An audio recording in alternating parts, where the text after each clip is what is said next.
Bonjour.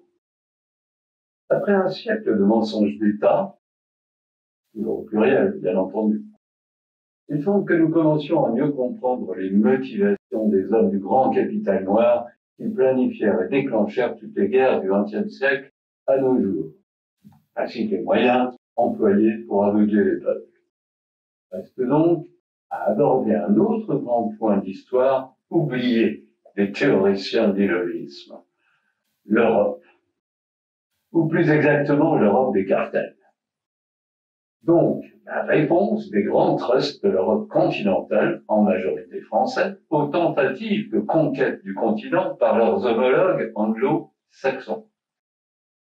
Pour cela, nous commencerons par rappeler ses origines et l'esprit qui animait cette Union européenne républicaine avant de nous intéresser à comprendre comment elle fut malheureusement remplacée par l'Europe fasciste. Nous avons vu dans le film d'introduction de cette série que l'idée d'une Union européenne continentale contrariait fondamentalement les deux grands empires maritimes anglo-saxons.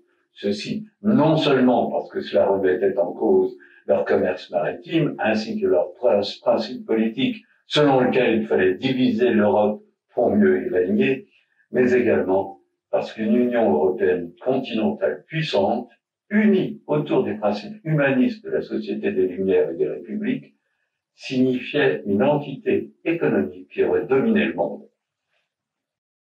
Enjeu primordial qui n'avait bien entendu pas échappé ni aux dirigeants européens, ni à leurs grands trusts. Ainsi, parce qu'il faudra un jour qu'on cesse de les présenter comme les éternels naïfs de la fable, voyons comment ils ont réagi à l'infiltration des capitaux anglo-saxons dans l'économie des pays vaincus. Tout commence autour des années 1925. En ce temps, l'obsession de tous les peuples d'Europe est d'éviter à tout prix une nouvelle guerre. L'idée d'une Union européenne émerge donc très rapidement. Projet auquel le Royaume-Uni refuse immédiatement de participer pour les raisons que nous avons bien comprises.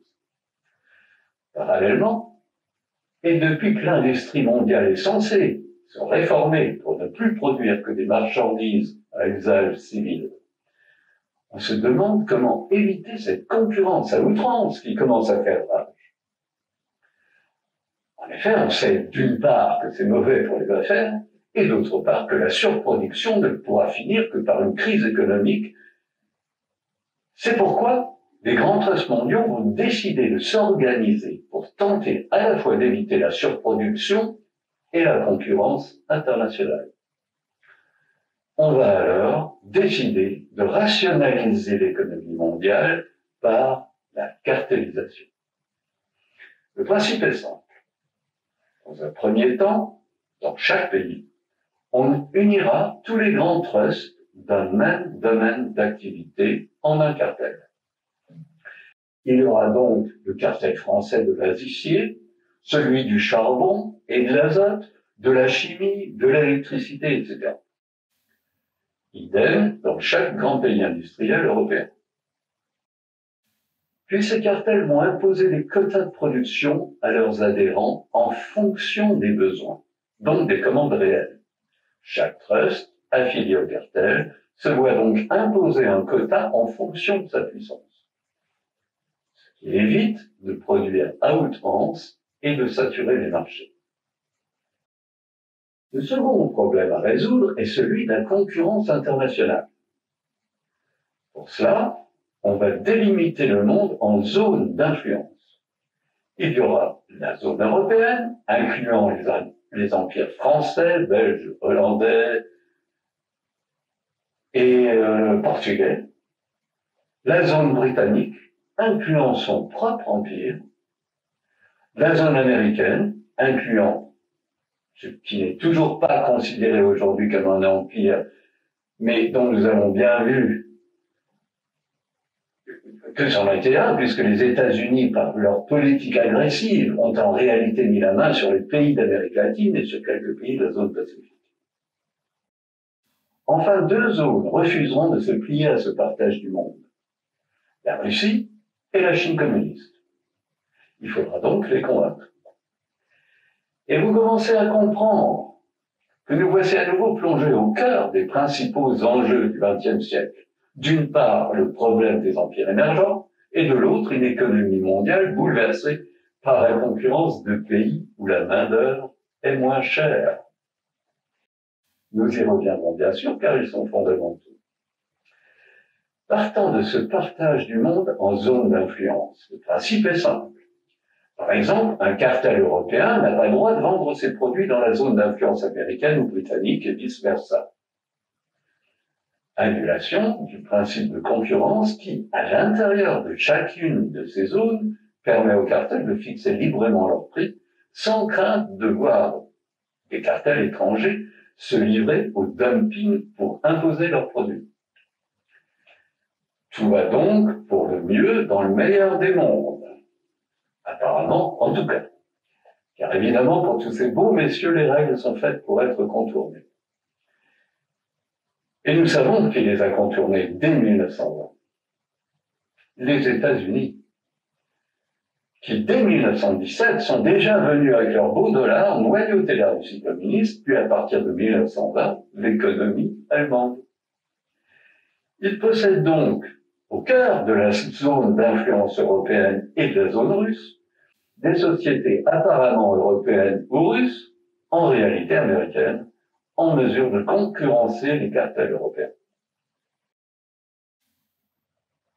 Et on commence à mieux comprendre que les Européens vont tenter de repousser l'envahisseur, donc de s'unir autour des principes fondateurs de l'Europe républicaine et ceux de la Société des Lumières, également adoptés depuis longtemps par les royaumes du Nord de l'Europe, pour constituer une unité en mesure de reprendre la main sur leur propre continent.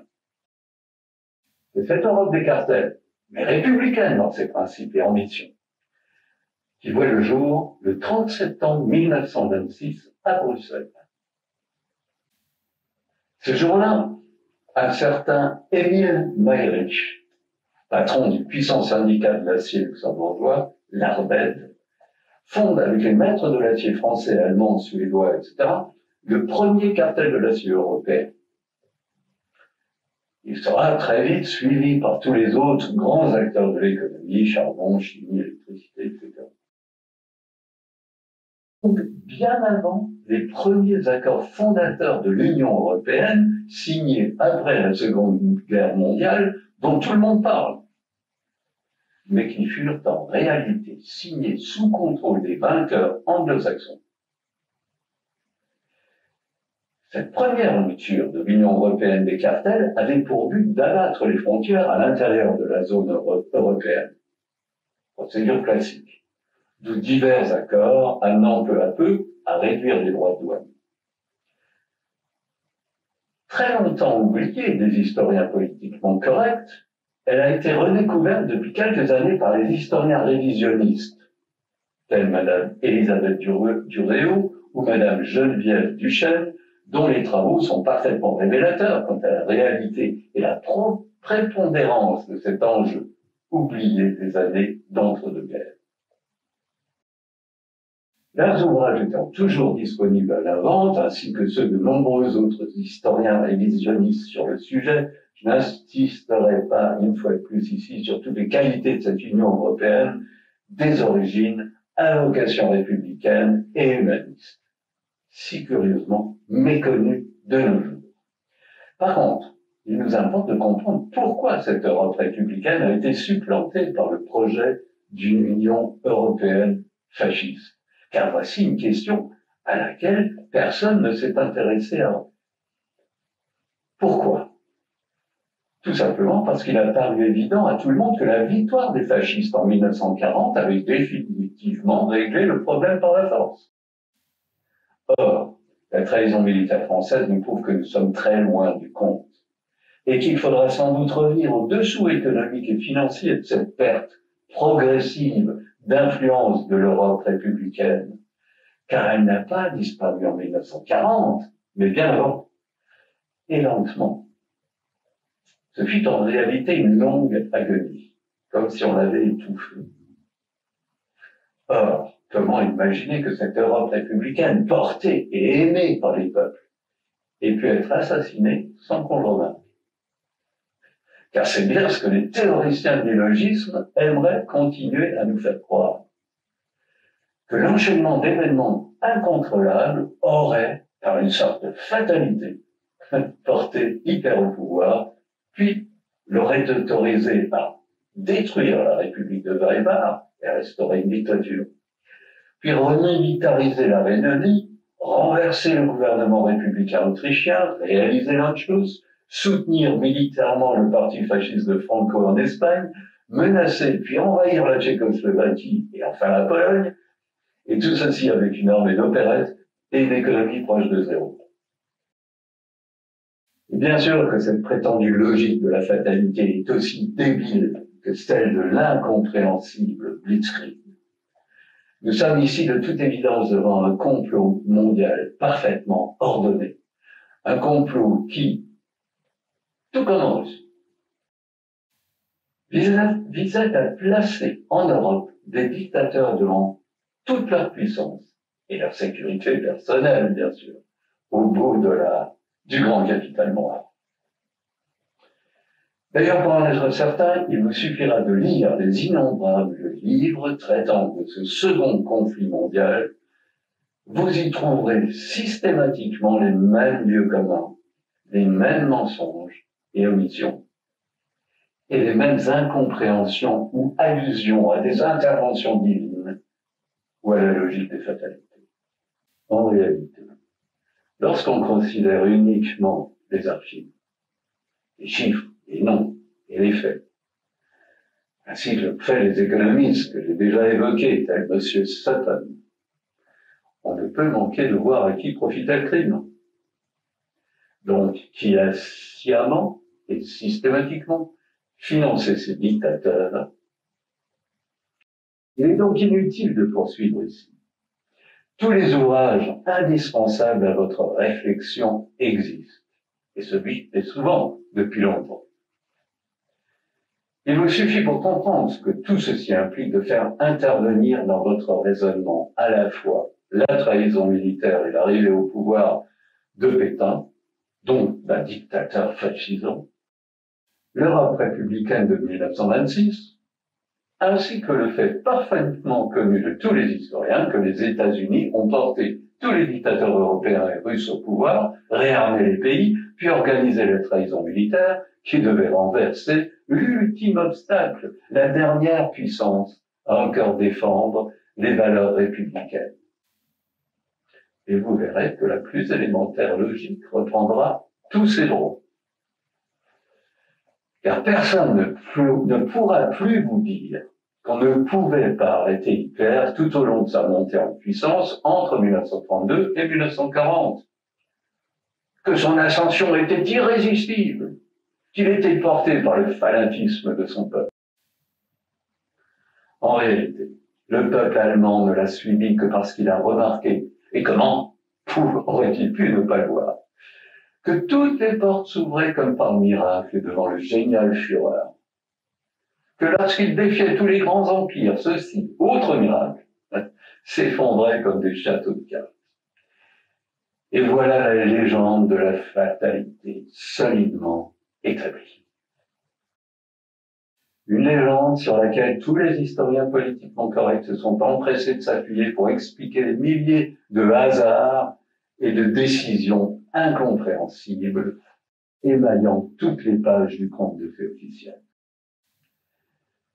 Vous avez donc dès à présent en main tous les éléments de preuve de l'existence de ce complot mondial. Vous connaissez les grands axes sur lesquels baser votre réflexion.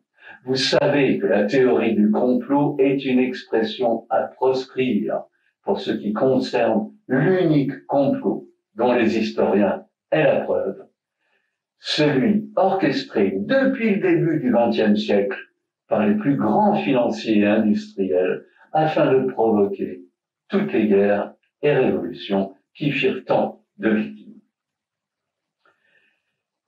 Il ne vous reste donc qu'à revoir toute l'histoire en vous tenant à ce parti pris.